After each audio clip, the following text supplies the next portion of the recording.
Баршаңызға қайырлы күн. Бүгін сіздермен әсіп жасайтын боламын. Видеоны соңына дейін қарап, менімен бірге болыңыздар. Ораза айы баршаңызға құтты болсын. Ең алдымен бауыр, өкпе, жүрек барлығын мясорубкаға өтетіндей етіп турап аламыз.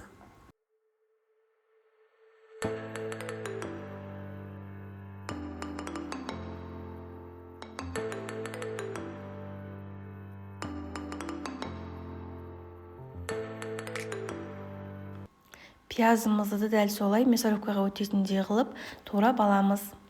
Одан кейін мен бір сәбіз қостым. Егер де сәбізді ұнатпайтын жандар болса, қоспай қойсаңыздар да болады.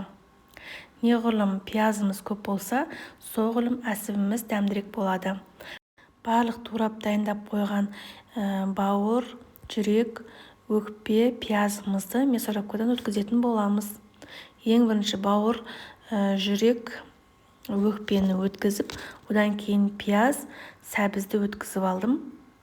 Барлығын ең соңында тазартып шығару үшін.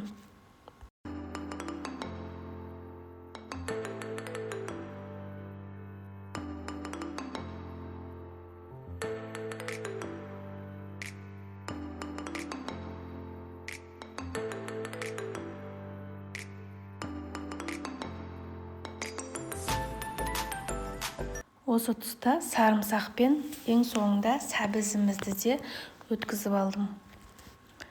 Бір сәбіз қоссаңыздар жеткілікті, қоспасаңыздар да өз еріктеріңіз. Барлығын мясорубкадан өткізіп болғаннан кейін қалған заттарды қосамыз. Күрішімізді жақсылап жуып, оны да бетіне қостым. Одан кейін тұз, бұрыш және суды да құйып кеттім. Өйткені біздің күрішіміз піспеген, осы сумен пісетін болады. Барлығын жақсылап араластырғаннан кейін ішегімізге сала береміз. Тұз, бұрышын дәміне қарай, татымына қарай қосасыздар. Менде сиырдың ішегі осылай жуып тазалап, барлығын дайындап қойдым. Бір жағына жібімізді байлап, екінші жағынан құятын боламыз. Видеода көріп тұрғандарыңыздай осылай құйып шықтым. Құйып шыққаннан кейін екінші жағын байлаймыз. Қатты толтырмай саласыздар. Күріш еттері өзі піскеннен кейін ісінетін болады. Маған тіркелмесеңіздер, тіркеліп, лайктарыңызды басып, комментарий бөліміне өзіңіздің пікіріңізді жазып кетіңіз. Мінекей барлығын толтырып болдым. Енді салқын суымызға, қазанымызға құйып, барлығын салып пісіретін боламыз. Әсіптеріңіз қайнауға жақындаған кезде зубочисткамен әр жерінен тесіп алыңыздар.